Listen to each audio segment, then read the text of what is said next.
Check, check, 1, 2. Check, check, check, 1, 2. Check. Check, check, 1, 2, 1, 2. Check, check.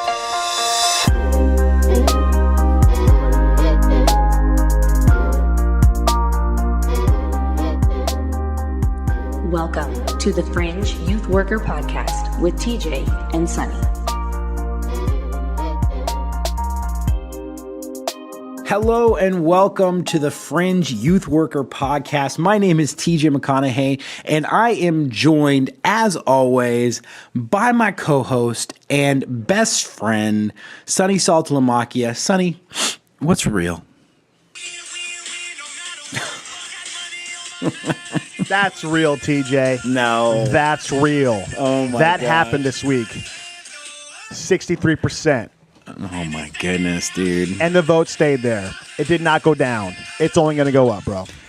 What I love is that you are claiming victory where this girl who was on probation and she got off probation is the real victor here. But you jumped in there, and like a camper, like a no-scope camper, just came in and declared victory for yourself. When's the last time one of your wins of the weeks even involved a kid in your ministry? You know what? I'm not even sure I work with youth anymore. I'm pretty sure I'm just a marketing agent at this point. Episode 8, TJ. We made it past the 7 episode.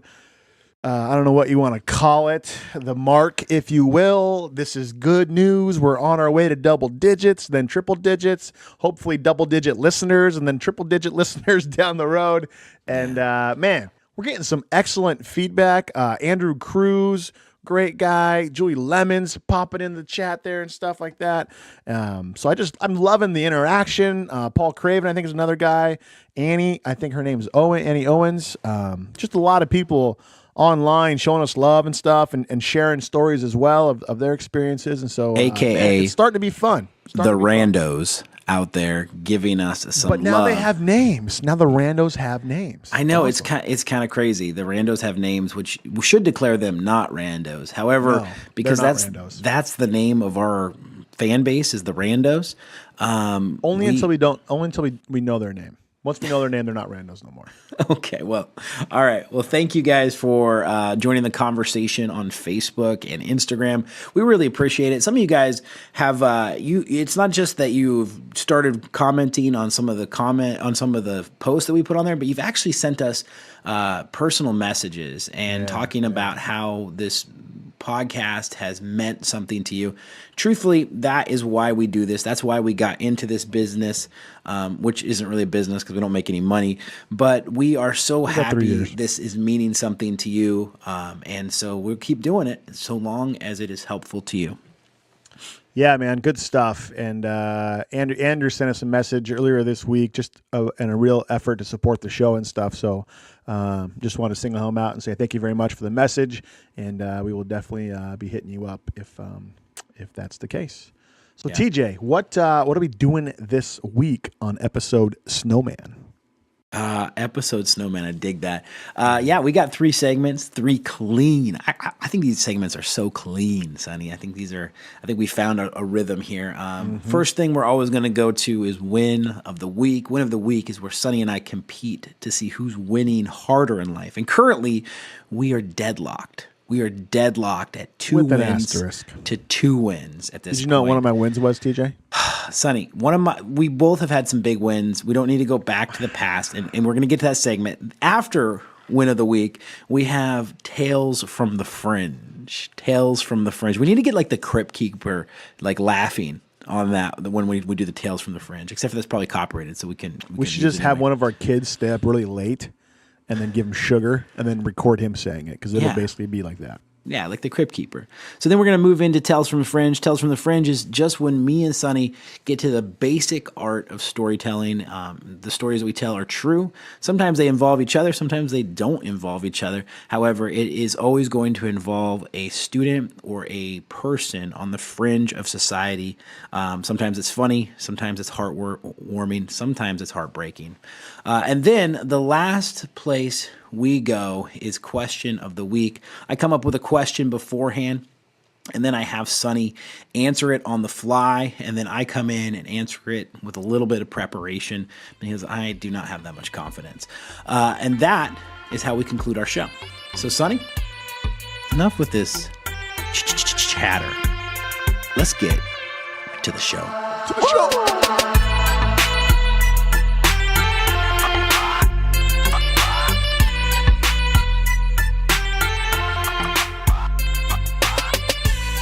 Join the conversation on Facebook and Instagram. And when you subscribe to this podcast, please leave us a 5-star rating. We desperately need your approval.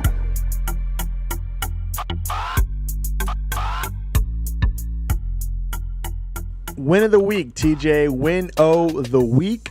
Does winner go first or does loser? Winner take it or loser take it? Make it take it. So the winner goes first. So that means that you are up first, mi amigo. Why do I get to go first, TJ? Well, Sonny, as you've already declared yourself, you won last week's win.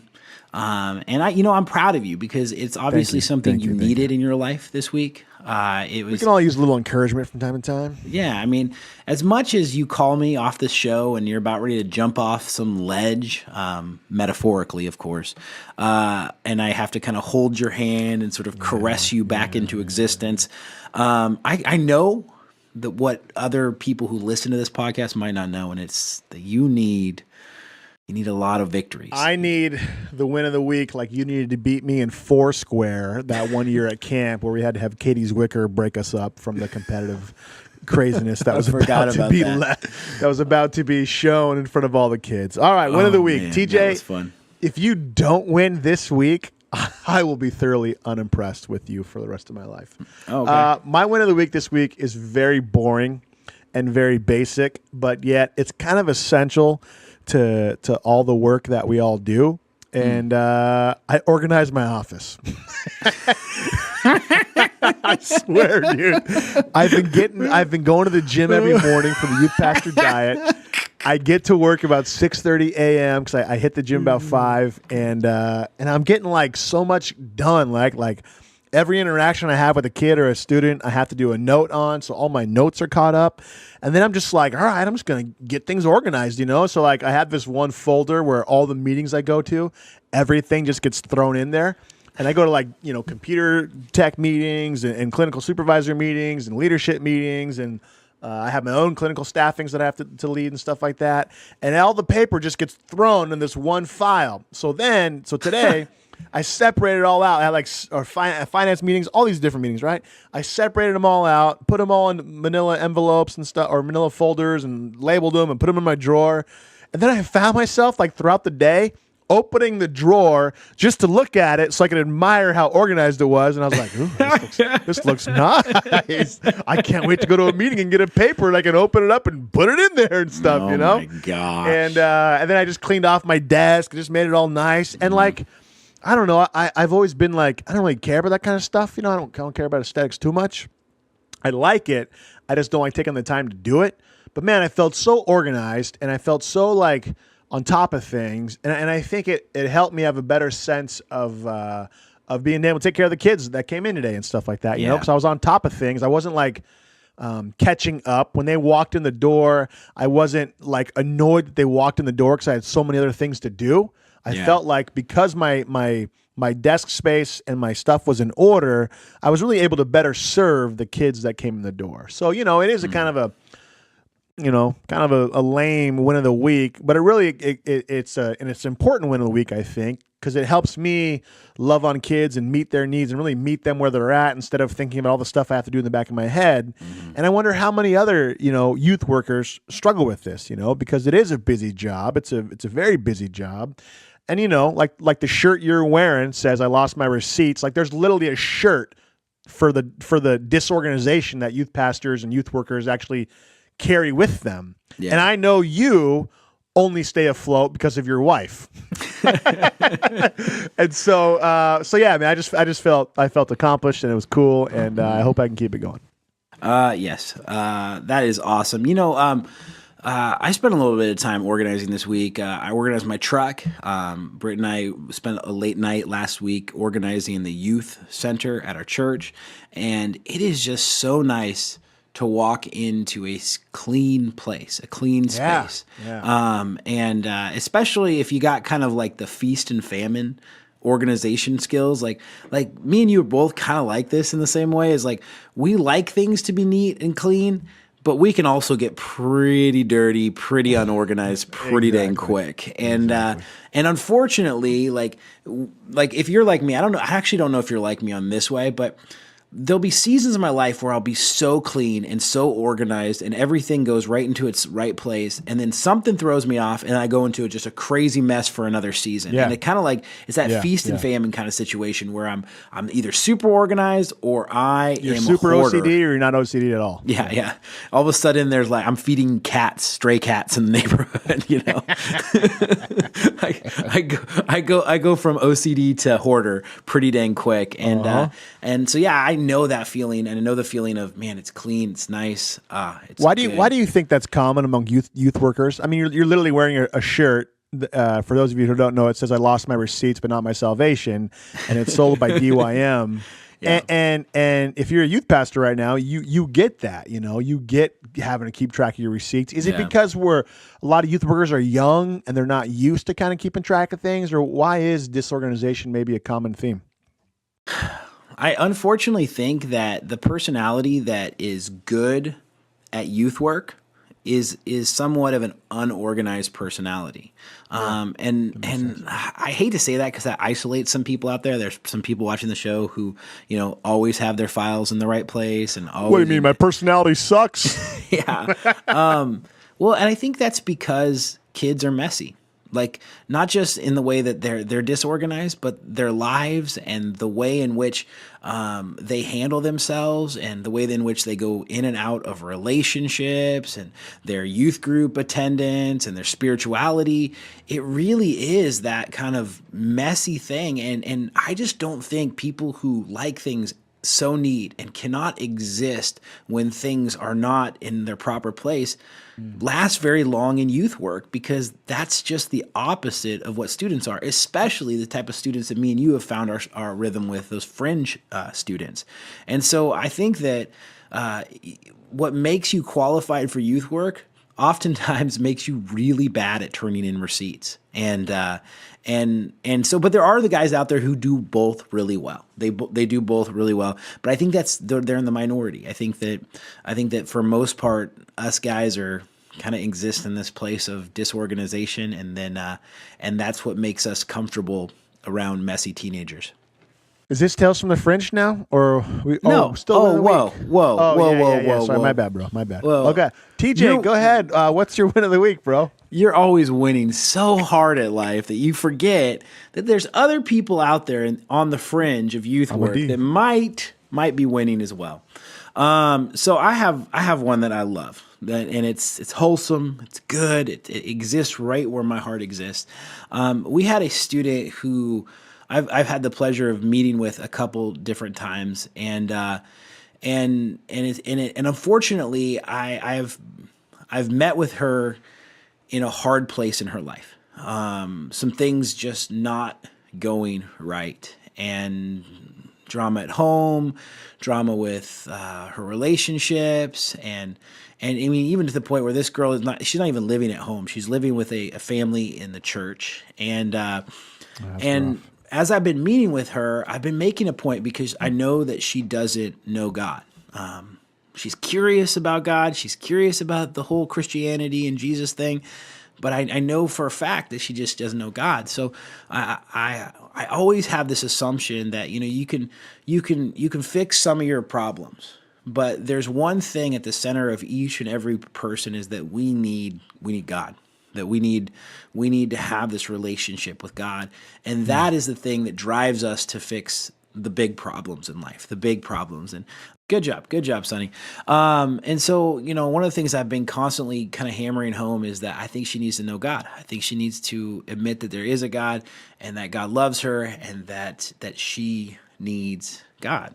And I've been just hammering that home in all the counseling sessions that I've gotten to do with her. I think I've gotten to do 3 or 4, and I could tell. And after you've done it for a while, especially, you can just tell the Spirit starts speaking to spirit, and you can tell that someone's really close to saying yes to God for the first time. And so I realized she was really close, but I didn't lead her to the Lord because she was living with another family in our church and another student in our youth group. And I thought it would be so cool if this other student led her to God. And they prayed together for the very first time. Nice. And so I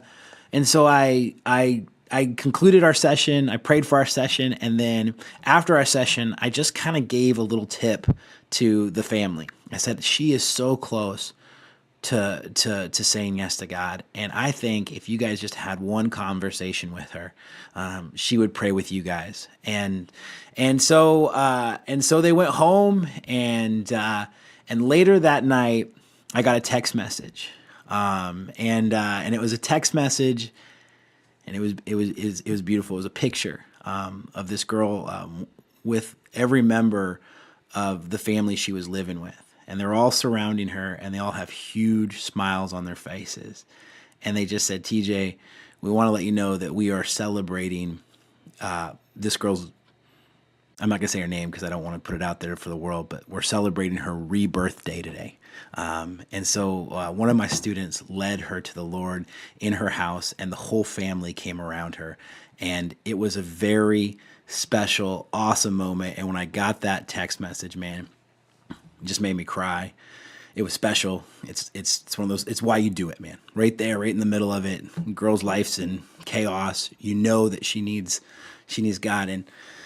And then it wasn't you, but the student who's closest to her in her life right now led her to God. And so she signed up for winter camp. I'm going to be at winter camp all weekend, and I can't wait to discuss with her what that decision means and get her going in her relationship with him. So special moment there. Those are, I mean, you win right off the bat, so it's not even a contest. But there will be a poll. If anybody votes for a clean office over a girl finding her salvation, well, you're dumb. There are some OCD guys out there being like, tidy life, tidy salvation. I've known God for 15 years, but a clean office to me is pretty important, right? Yeah. But man, I mean, I remember where I was the day I made that decision. I'm sure you do too. And hopefully it's one that she remembers for the rest of her life as well and stuff, And I remember this one time, well, several times in youth group, having girls. This one girl in particular seemed like it happened more to girls than boys. But you'd be like at summer camp, and they come home. Yeah, I gave my life to the Lord. And then next year at summer camp, I recommitted my life to the Lord.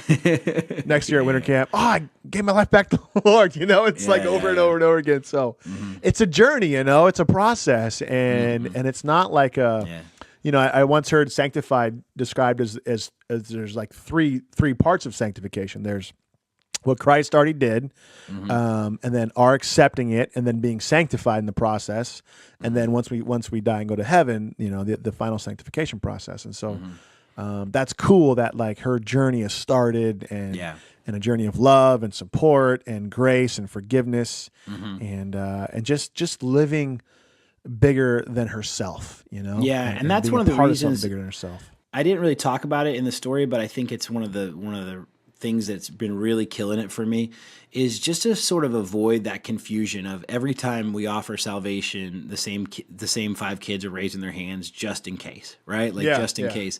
You hit on the head. Salvation is a process, but it's really, really important in a spiritual journey that they know the day that they said yes to the Lord. Yeah, now, 100%. I think that is so, so important. Now, and not everybody has that story. A lot of church kids are like, they just kind of grew up in it, and then they had a day where they made it their own. Yeah. However, I think it's so important, especially for fringe kids who are coming from outside the church to inside the church, to have that decision-making day. So one of the tools that I've employed, and youth pastors, please steal this from me, because I think this is good, is that every time there's a salvation or salvation message, I look at my watch, I see the date, and I say, today is January 15th, and it is and I want to just be the first to tell you, happy Rebirthday.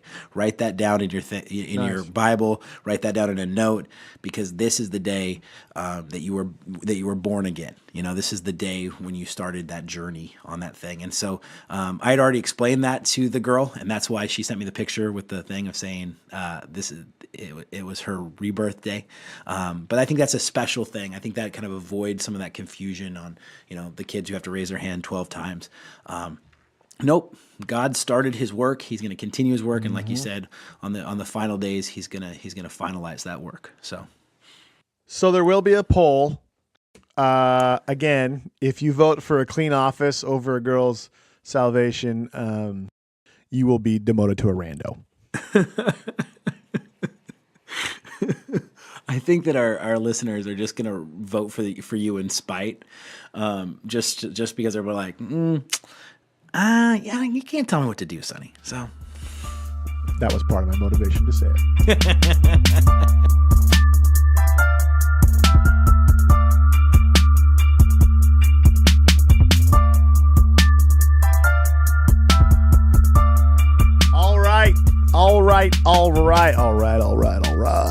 All right, TJ. Tales from the Fringe. Tales from the Fringe. Thank you to the ones of listeners out there who are sending in messages about this segment. Super cool, man. I think one of the number one human needs is value. We all just want value, and so we're putting stories out there, hoping it provides value to your life. You're interacting with us, letting us know that it's giving you value, and that gives us value for doing it. And so, man, this is one of my favorite segments. And I was driving home trying to think of my tales from the Fringe this week, and it's a fun segment and stuff. So, you want to go first, since I went first on Win of the Week? Sure, I can keep talking. And so my tales from the Fringe this week, it actually is not so much about a fringe student, but a fringe youth worker. And honestly, this is where this show should exist. It's not just a place of, the people who minister to fringe kids, but we all know that there's a lot of youth workers out there who are on the fringes of society as well. Whether it is that you just came to know the Lord, or you're working in a context where it's not so easy, so you're on the fringe, like our Youth for Christ guys and our Young Life guys. And so this is your podcast if you are a youth worker and you're on the fringes of society. So I'm guessing about a year and a half ago, God brought me a new volunteer for my youth group. And this guy shows up. He's a big man. I think he's probably about 6'5". He's thick. What is he, a horse jockey? Yeah, that would be a painful situation for the horse. But anyway, this guy's a big dude. He's not fat at all. He's just thick, man. Just a thick. He's a rugby player coach. That's what he is, right? And he is just, when you see him the first time, he is an intimidating presence. That's who he is. And his name's Mike. And so the kids all call him Big Mike because they're super original and creative. So his name's Big Mike. And so God brought me Big Mike. And Big Mike was just given a hint by somebody he worked at that he might be a good youth worker, and he should come and volunteer for me. And by a guy who really doesn't volunteer in my youth group on a regular basis. He just saw this guy and knew his personality, said this guy would kick butt at youth work. And so I got this sort of raw human being. Big old hunk of raw meat. Yeah. He just, and not to say, I mean, he was a Christian. It wasn't like, he got saved and like he came to work in a church and then all of a sudden he got saved he didn't know if he was going to fit in to this whole idea of youth work and youth culture. He just came on a whim. And he showed up and he came and it was, and instantly, man, the students fell in love with him, just fell in love with him. He became a fan favorite at youth group. And it's just because his personality was such not just that he's this big intimidating personality, but his personality he was really interested in what you had to say. He was a good listener. He gave good advice. And he was really just kind of a practical, blue collar, awesome human being. Right. And he got closer and closer to our youth group. He got closer and closer to me, and to the point where I was giving him more and more things. I think he even gave a talk at youth group one time, and then he comes to me and he says, "TJ, I want to be baptized. I want to be baptized, and I want you to baptize me." And I've never, and I've done it a couple times since, but I've never gotten to baptize one of my youth volunteers. And that was kind of crazy. So when he came and he asked me that, he's like, and so, we have a whole procedure we do here at the church and, interview process and all that stuff. But I looked at him and I thought, there's something weird about Big Mike getting baptized in like the normal baptismal, like, that's not going to work. Like, I don't even know if he's going to fit in it. Like, it's going to be a weird situation. Strong enough to pick up Big Mike. Exactly, especially out of that thing. Yeah, and so I thought about it for a second. And I go, I just can't imagine, him, sitting down in a tub and getting baptized on a stage. And so I thought about it for a little while. I realized, oh my goodness, in just a few short months, we're going to Houston. Big Mike's coming on the trip. We're going to go do some Hurricane Harvey relief down there. And I thought, why not baptize? I said, Mike, we can baptize you on stage just like we baptize everybody else. Or we can wait a couple months and we can baptize you in the Gulf of Mexico. What do you think about that? And he instantly looked at me and he knew. Because this is, again, the Fringe Youth Worker. When I think of Fringe Youth Worker, Mike fits that category, right? Big Mike fits that category and says, yes, absolutely, that is the right place to baptize Big Mike. And so we get down there. Big Mike has his own small group and his own team, and they've been working all week. And we get just like one afternoon to go out to a beach to baptize Big Mike. And we ended up actually going over the border into Louisiana. So we're in the Louisiana Bayou, and we're in the Gulf of Mexico. And we get out there, dude, and it's just so stormy. Rain's coming down, big waves are coming up. I mean, when I was thinking about baptizing somebody in the ocean, I was thinking like Seattle Ocean, and Seattle Ocean's all inlet, and so there's not hardly even any waves. It'd be a really easy process. And I'm looking at these waves, and I go, I have no idea how anybody would baptize just a normal person in this thing, and somehow I'm signed up to baptize Big Mike in this raging water storm. Nobody on the other side?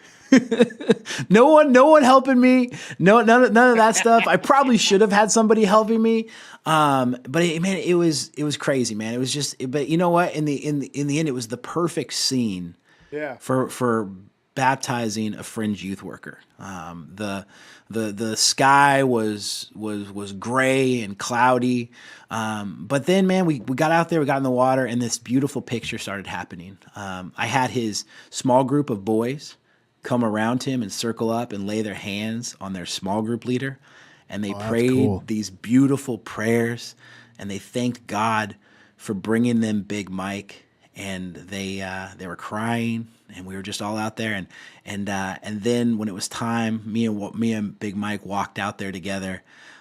Two big guys walking to the ocean. And I said a quick prayer. I said, God, you're going to have to help me with this because I have no idea how this is going to work. And I didn't want to lose him because, it was such a beautiful moment. And so I looked, man, and as the storm was raging around us and the waves were crashing, I timed it. And I looked at him and I realized there's a big wave coming. And I realized if I could dunk him right before that big wave came, that wave would push him back up. The wave would push him back up. And so I was going to depend on the wave to help me get him back out of the water. And so I timed it. I was like, in the name of the Father, Son, Holy Spirit. I dunked him, and then the wave just pushed him right back out of the water. And Big Mike was not just baptized by me, but he was baptized by that storm. And it was so stinking cool, Sonny. It was one of the coolest moments. And to this day, Big Mike he's one of my directors now, and he's killing it in youth ministry. I love the Fringe Youth Worker. That's again cool for Mike, but how cool is it for your students to be a part of something bigger than themselves, and to be able to, because that's really when you work with these kids, you get so much in return, Yeah. Because so often the fringe kid is the hurt kid. The fringe kid is the damaged kid. The fringe kid is the kid who just has had nothing their life. They've been beaten down. They're downtrodden. Mm-hmm. And then when you show them love, when you show them grace and kindness and unconditional acceptance and just positive regard and stuff, they respond so sweet. And it's such an enduring response. And I think the same is probably with the youth worker too, right? When you show that youth worker a big guy who has probably been labeled a big guy his whole entire life, right? Because if you're a big guy as an adult, you're a big guy as a second grader, you're a big guy in seventh grade. Yeah. And just how society is made up, if you're a big guy, then you don't have feelings, you don't have a heart, you don't have a brain, you're just a big guy and you're labeled as a big guy, Yeah. And so just how cool to get the response out of him, but then the response out of the students to Big Mike when he was loving on them, that's just cool all the way around. Yeah, but the Fringe Youth Worker is the youth volunteer because these guys aren't getting paid. They're serving out of the goodness of their heart. Mike's just killing it down at the shipyard, living that blue collar life, coaching rugby on the side, and then also showing up to love on students because Jesus told him to. And that's the Fringe Youth Worker right there. Mm-hmm. The part-time volunteer, that's it. Yeah. Mm-hmm. I think that came up in conversation this week on the Facebook page. Yeah. With a couple guys. Most youth workers aren't paid to be youth workers. Most youth workers aren't paid enough to be youth workers. Most youth workers are working part-time jobs to pay for this addiction that is the drug of youth work. And those are the guys that I want to reach. Those are the guys I want to speak to on this show. I want to speak to the big mics. I want to speak to those youth volunteers who are just showing up out of the goodness of their heart. But enough about my story, Sonny. I want to hear from you. I want to hear your tales from the fringe. What do you got today? All right. So this story took place several years ago. I used to run our program. And again, I work for a drug and alcohol organization, running groups, individual sessions, events, stuff like that for kids, usually on probation. And we used to run it at a youth organization in town, and it had a bunch of windows on the side of the room, and there was other kids that would come to this organization for different events, and then I would do my classes there and the sessions and stuff like that, and we would hang out and try to intermingle the kids and stuff like that. Anyway, and I deal with a lot of kids who are in gangs and stuff like that. So up where I live, there's usually there's a lot more blue side of the gang than red side of the gang. So I get this kid, and he's on the red side, and he's not afraid of it, and he promotes it, and all of his clothing is quote unquote flamed out, which means he's wearing red kicks, red coat, red shirt, red hat, big chain. You can tell from a mile away what he's representing. And I would always talk to him. And I would talk to all the kids, don't show up in your attire. We don't want to bring that stuff around here. And obviously you try to have the talk about how damaging it is to their life and stuff like that. So anyway, he shows up one day and he's all flamed out, wearing all his red stuff. And I'm already doing a group, and he was coming to the group after the group I was currently doing.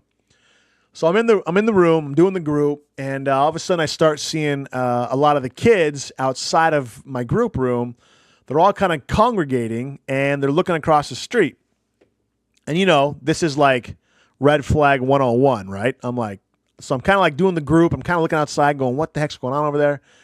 And then I start seeing them like pulling out their phones. And I was like, this isn't good. If this is videotape worthy, this isn't good. So I stop the group. I say, hey, I'm going to go check outside real quick. I go out there, and my guy, the flamed out guy in the red, he's across the street and he's in a fight.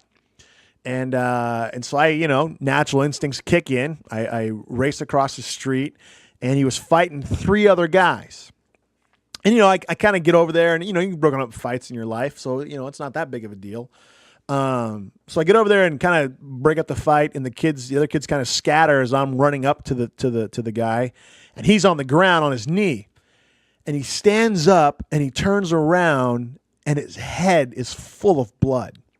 Now, I've broken up quite a few fights in my life because I was, in martial arts as a kid, and you were taught, to have respect and always break up fights rather than start fights. I also started many fights too when I was younger, and I just, just what you do. So anyway, so I broke up a lot of fights, but I've never jumped in the middle of a fight and witnessed this much blood. There was literally so much blood on his head.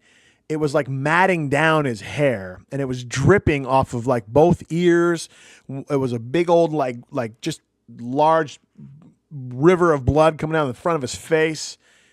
And so then I start kind of freaking out, I'm like, all right, it's one thing to break up a fight, but then to run in there and it's this level. I was just like, holy crap, like, do I touch him? Do I get blood on me and stuff, So then just natural instincts kick in again, and so I pull out my phone, call 911. I have to walk him back across the street, and he's kind of like falling over, getting woozy. He keeps saying, I'm going to pass out. I'm going to pass out. Oh, my gosh. So then I sit him down on the curb, and at this point, all these kids are watching, dude. Like, this was in front of a youth organization, so all the kids are out, from young kids to old kids. They're all watching this scene, and then an ambulance come, then the cops come. Wow. And I was able to, got him in the ambulance, and they took him to the hospital. But then I have to call his mom. And this was the rough part, because I invite the kids into our organization. I say, we're going to do these great things for your kid. And then you got to make a phone call to a mom to say, hey, your kid got jumped. And what ended up happening is that he fought these other 3 kids that he fought. They were all brothers, and they were on the blue side, and they started yelling at each other. And then he started to fight one of the brothers, and was beaten to one of the brothers. And then another brother had a cast iron pipe, and he smacked him in the head like several times, and got huge gashes in his head. He ended up having staples in his head. And on one of the back, he got hit in the back of the ear. It said, or the doctors said that if it was within, a couple extra centimeters, he would have bled out and died. Just one of those crazy events. So then I call his mom, and like, what do you do in that moment? So I just call his mom and just say, hey, there was an accident. Your son was in a fight, and this is what happened. So she starts freaking out. Definitely one of the worst experiences of being a youth worker in my life and stuff. And so. Long story short, he lived, and the other kids got charges and stuff like that. Worked it out with him and the mom and talked about it later. And it's obviously a great teaching moment as far as be careful what you represent, be careful of your surroundings. It was just, it was pretty surreal. And it shook me up for a long time, for several months. I just didn't really know how to process it. And it was like, you rack your brain, right? You spend so many hours planning for events, planning for things not to go wrong, and things always go wrong. But to this extent, it was like this kid literally could have died, and that would have been on my watch. And then you start wondering, what more could you have done to mitigate the risks and all that kind of stuff, And so it was pretty surreal, man. And he stuck around for a little while after that and stuff, and we had a good relationship and stuff like that. But I'll never forget that. It was crazy. Yeah, and those are the moments that grow you up as a youth worker. Those moments where you realize, man, there's no amount of disorganization, there's no amount of type B personality that I can blame on letting a kid get to that place. And so, even though youth workers are traditionally not the most organized types of people, we all have these moments of like, no, I have to organize myself, my events in such a way that kids are safe. Yep. Because especially when you're working with kids on the fringes of society, their stuff can go wrong pretty dang quick. And me and you have had to, even in a church context, me and you have had to break up fights. Yeah.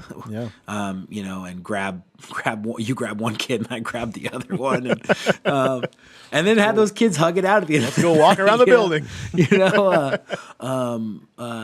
But man, those are the moments that things get real. And thanks for sharing that story. That's a tough story, man. That is a tough story, and it's hard for me to think about kids beating each other to the point of death, but it happens. Literally, right? Yeah, and you know what? I have a story. I'll tell it until it tells of the Fringe in the future about a time where I was on the other side of beating a kid to a pretty crappy place, and it actually changed my life. Big part of my story and my testimony. So, this is the work we do. We laugh a lot about it. We have a lot of fun about it. But I honestly think some of the interventions that we have in people's lives are the difference between life and death. And I think that your story illustrates that pretty perfectly. So, yeah, it was a good reminder in that. You're always taught things in school. You're always taught things in the work you do from others, and sometimes you're like, why do you do that process, or why do you do this? It seems so mundane to check this or check that box and stuff like that. And then something like this happens, and then you realize why all the boxes need to be checked and all the T's and dot your I's, cross your T's and all that kind of stuff. And procedure over convenience, you always want to do procedure over convenience. Even if the procedure seems the most mundane, dumb, waste of time, the kid needs me right now, yada, yada, yada. Procedure over convenience, because that can literally be life or death, Yeah, and that, that's a great principle for parents to plug right into parenting. Know what your goals are, know what your procedure is. Yeah. None of us want to discipline our kids. We all want to think the best of our kids, but if we bypass the procedure in order to, make ourselves feel better about parenting, we end up with kids that are out of control. And we end up with kids that end up in places where Sonny works. So please do not bypass procedure for your convenience or for your own insecurities as a parent. And even just things like, I've been reading a lot about that article came out, or that Jonathan Haidt was with Joe Rogan and stuff like that, and talk about the dangers of social media and really putting numbers and context to what we've all seen as a problem with social media. Yeah. And even just like we always talk so much about the kids being on the phones, but how much are parents on the phone, and procedure over convenience of, I'm going to look at my phone real quick. Hey, kid, just hang out for 5 minutes. Yep. You tell your kid that every single day. What does your kid start to think, right? Yep. And so much of human learning is young people, especially your kids, watching and observing you and observing your eyes. And they learn from your eyes. They feel when you look at them. And if we're always looking at our phones and not looking at them because it's convenient, well, we're missing a lot, And we're starting to see huge ramifications in young people due to phones and due to social media and stuff. And so as parents, if we're not careful, we can fall into that convenience trap too.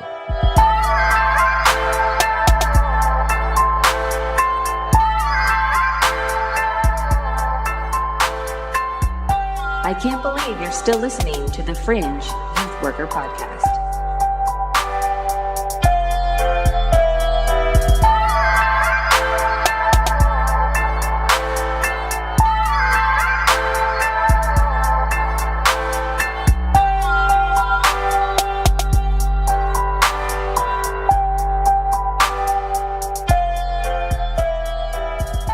Question of the week. This is where I ask Sonny a question, and we both answer, but he answers on the fly, and I answer with just a little bit more preparation than he has. Sonny, I have a question. I think basically my level of intelligence on the fly is equal to your level of intelligence after studying it for several hours. Is that what you're saying, TJ? Sure, Sonny, sure. If that's what you need to think about in order to. I need it, bro. I need it after my lousy win of the week. Okay, Mr. Clean Office. Anyway, Sonny, I have a question. I think this is actually going to be a good one for us to discuss. In youth work, there are some tools that are incredibly effective for breaking the ice with students. They're just incredibly effective as being the other thing you're doing besides meeting. And there's two in particular that we have used often, that me and you both have used often. And those two things are this: fast food and video games. Fast food and video games. When you're meeting with a student, or you're trying to connect with a student, or you're trying to get into a student's world, those two things are almost always a go-to, especially, and we'll context this of meeting with young men. We'll just talk about it that way. So Sonny, I have a question. What if you had to choose one tool? You couldn't keep both of those tools. But going forward in your ministry career, or not your ministry career, but your career as a youth worker, if you could only play video games with students, or only take them to fast food as the other thing that you're doing besides meeting, what icebreaker do you choose and why? Okay, is it only fast food, or is it just food? Only fast food. Well, no. There needs to be just food. No, I designed the question. If I'm getting a burrito, burrito isn't fast food. Wait, burritos are fast food, especially the type of burritos I know you're getting. You say fast food like McDonald's or Wendy's or Burger King. No. I'm thinking that's more what I'm saying. I'm thinking more like chain restaurant, not nice restaurant. Okay, yeah. Okay. So we can squeeze into my definition of fast food, because this is my question. You can disagree with my categories. I know you haven't really ate food in like 6 months, so you may have lost what food is. But for me, like Chipotle is fast food. Like so. Okay. So yeah. So there's some healthier options. What you're saying? The chicken might kill us, but there's healthier options, right? Yes. And so Sonny, you got one of those two things, and I know you use both of those things liberally. Use them every day. So this is going to be a question I think that might be a little bit harder for you. Actually, no, I already got my answer. I know you already have your answer, because you love to say that. No, it's not hard for me at all. I did. I'm pretty really great. Did. I pick a lane and go. Food, 100%. There is something magical about breaking bread. Yeah, just it. As you know, I love video games. I just sold my Xbox though, because I realized how much I was playing it and got to get rid of it and got to focus on some other things. But video games have their place. I've had countless great conversations, sitting on the couch, playing a kid in UFC, playing a kid in basketball. I'm not looking at him. I'm focused on the TV. He's focused on the TV. And for whatever reason, because we're not making eye contact, it's easier for dudes to talk, right? Yep. We all know that's just a truth.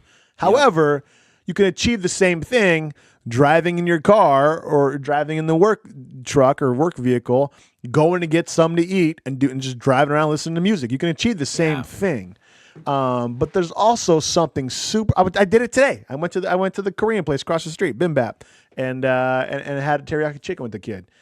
And there's just something magical about breaking bread. It's just like all the barriers come off, and it's just, I don't know if it's because it's so ritualistic, and it's because something we've done ever since we were young. I don't know what it is about it, but there's something across every human people group in the world, right? No matter where you go, there's just something special and spiritual about breaking bread with somebody. Yeah. And I try to always go out to lunch with a kid. One time, TJ, this is a true story. I won't say where it occurred. Kid comes up to me. He's in treatment. He goes, "Hey, man, I messed up. I used." I go, "Oh, man, it sucks." I go, let's go play basketball. We go play basketball. I say, "Hey, let's go walk across the street, get something to eat." And as we're playing basketball and as we go get something to eat, we're processing the whole entire thing, right? I'm saying, what happened? You know, what you're doing so great. Pass me the ball, you know, whatever, right? We go get something to eat. Oh, man, so what are you going to do? What's your plan? Okay, I'm going to do this. So the whole entire time we're having a conversation, right? I go to the referring agency who sent the kid to us, and one of the caseworkers during the meeting brings up a reason that they're reluctant to send kids to us because she says, yeah, I heard that one time you had a kid that admitted he used and all you did was play basketball and got something to eat with him. And I was like, are you kidding me? Are you kidding me? That's all you get from that? You don't understand the process? What do you want me to do? Punish him? I mean, come on, right? We're a supportive and a treatment agency. We don't punish kids. It was crazy, you know? And I just think some people don't get it. But man, breaking bread is... I do it with my 5-year-old. When he's acting up, I say, hey, man, let's go walk to the store and get some Gatorade or something, you know? And there's just something, I don't know, man. It's spiritual. Breaking bread is spiritual. That's why I love to eat, TJ. I'm a spiritual guy. Yeah.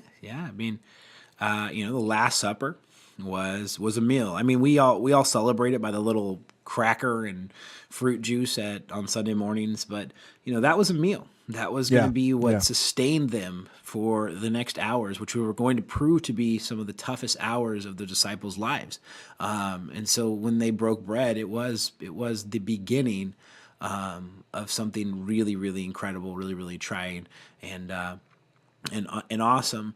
So let me preface this. Video games are an awesome tool. They really are, especially when you're working with young men. We want to wrestle around. We want to you know, turn on a video game and see who's more dominant and superior. We want to talk smack. It's part of who we are. And the more our society gets down the road of, you know, everything's offensive and little boys can't be little boys, the more we lose this ability to just wrestle around. And I think every parent knows who's got more than like one or two boys. Little boys just naturally wrestle with each other. It just sort of happens. And so video games sort of help that process along. It's a way to wrestle around and not break anything. Well, sometimes video games still things get broken. Even this week, I mean, I have a weekly meeting with the same student. I've had it for a year and a half, almost 2 years now. And one of the things we do is we play pool. Sometimes we play football. But a lot of times we play video games. And it's just an easy thing to, hey, man, what's going on in your world? Are you keeping it clean with your girl? How's your relationship with your parents? How you doing with your brother? All of that stuff is harder to ask when you're, you know, just, you know, in a formal setting and just, you know, you're sitting on the couch and I'm sitting in the chair and so how are you doing with your brother? That becomes such a strange place, but over video games, it becomes so natural. However, there is this thing about video games that sometimes leaves one party not so happy, and that's the whole rage quit things. That's like when me and you play Madden, right? Yes. I was playing Madden with this student this week, and we played arcade mode in Madden, which I didn't know was a thing. But I guess it just means that you fumble the ball and throw interceptions like all the time. And I couldn't stop fumbling the ball. And you know me, like I have a cheap thing. I pick Mariota and I run it with Mariota like all the time. Yeah. And in this mode, all I did was fumble. And the dude put up 77 points on me, Sonny. He put 70. That's 11 touchdowns, man. 11 touchdowns.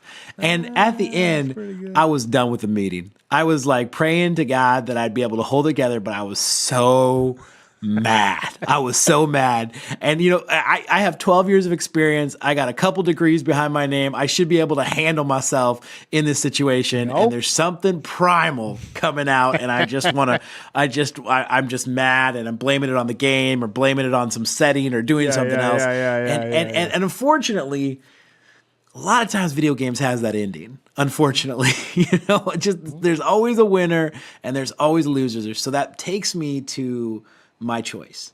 When you go get a burrito, there's never a loser. Well, that could be debated, but yes.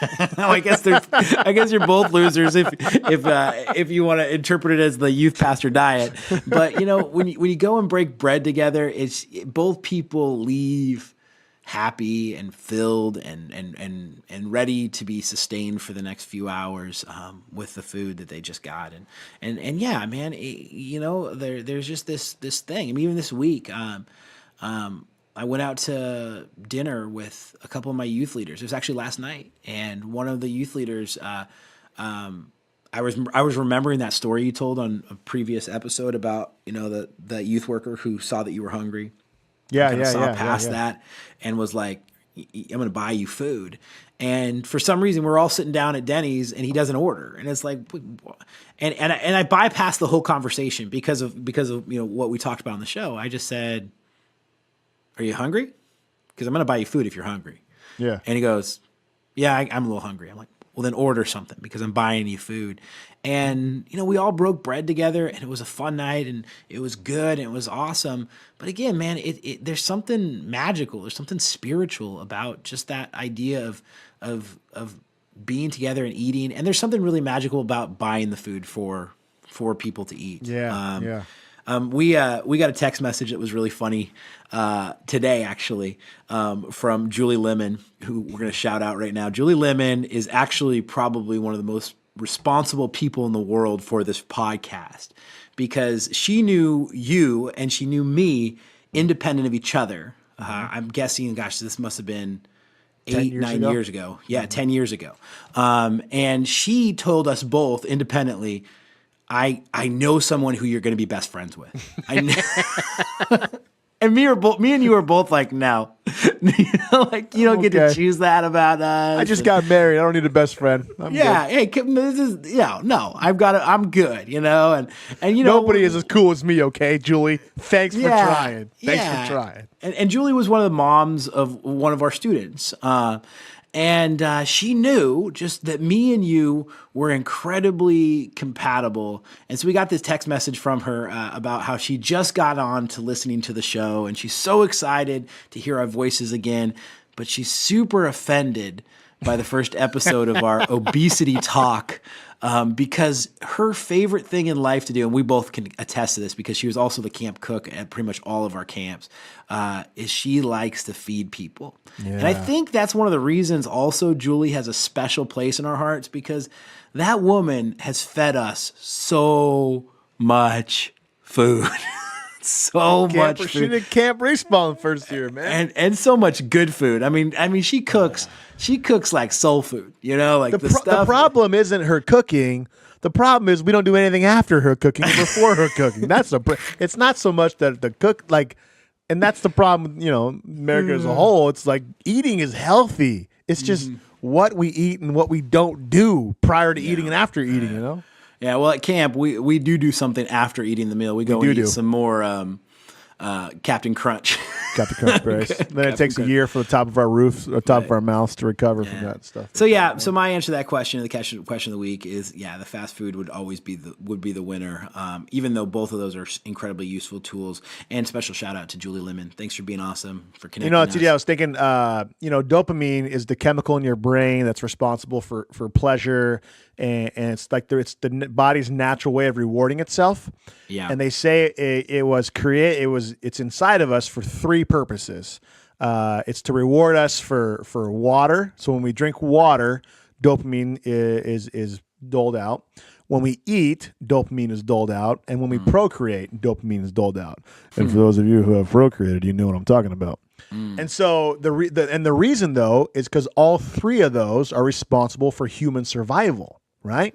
Yeah. And so I think that's why going out and getting something to eat is such a magical thing. It's because every time you eat, your body's giving you dopamine because you're surviving. And so I think that it's almost like a social lubricant to the conversation, so to say, and stuff, And some of the most difficult conversations I've ever had, I'm like, hey, let's go get something to eat. And then you have it while you're eating because it kind of helps just kind of, break the ice a little bit and stuff like that. Yeah. Well, and I was thinking about the question too a little bit is like video games is like the hunt and eating is like when you make the kill.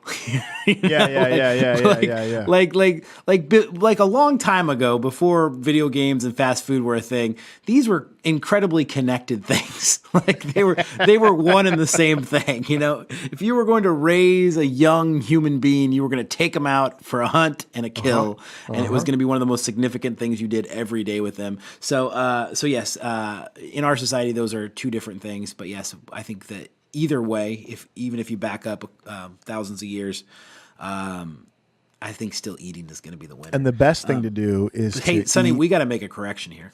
The best thing to do is to eat while you play video games. Yeah, that is, it's also a cry for help. Hey, we got to make a quick correction. We've been calling her Julie Lemon. She's gotten married. Oh, since then, yeah. She's Julie Powers now. I mean, like, Lemon to me. she is. Yeah. So sorry, Julie. You were always gonna be Julie Lemon. You probably get that all the time because Julie Lemon is like a trademark. But sorry, Julie Powers. I feel like I don't even know you anymore. I don't know Julie Powers, bro. Julie Powers hasn't fed me. Julie Lemon fed me. Who's that? Austin's sister?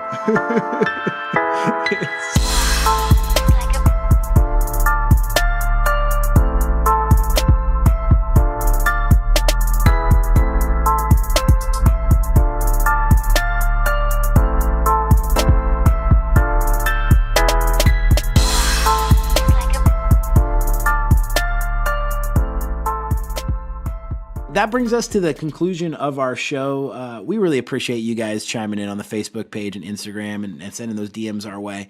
It keeps us going throughout the week, and it makes us want to keep sitting down every week and having these conversations to help you out. So please, after you listen to this podcast, head over, give us a 5-star rating on iTunes. We desperately need your approval. We do. We desperately need your approval. And leave us a review too. But more than that, more than any of that stuff, keep talking to us online, telling us what you like about the show, where it's hitting you, and we'll keep pumping out premium content for your. More important than TJ's more important. Go love the kids you interact with. Yeah, that's go love on the kids you have on a daily basis. Don't chase them. Just love the ones that are in front of you. Yep. Can you one up that? What, as like an outro? Yeah. I just one up you. Can you one up me? Yeah, I can one up you. This week I'm gonna go over losing 100 pounds. So there you go. So deal with all that noise. I never had 100 pounds to lose. Deal with that noise. You might have had. Yeah, I think you have had 100 pounds to lose. You could lose. Yeah, if I want to weigh like a 5th grader, bro. I could lose 50. I could lose 50 and be healthy. No, dude. Know, bro. You could get down to. I've been at the gym every day this week, bro. You could get down to 170. You could, if you were a marathon runner, that's right where you'd be running at. Yeah, marathon. Only if there's a burrito at the end of the marathon. Even then, I don't think you're running that marathon. Anyway, thanks for listening. This is the Fringe Youth Worker Podcast. Fringe out.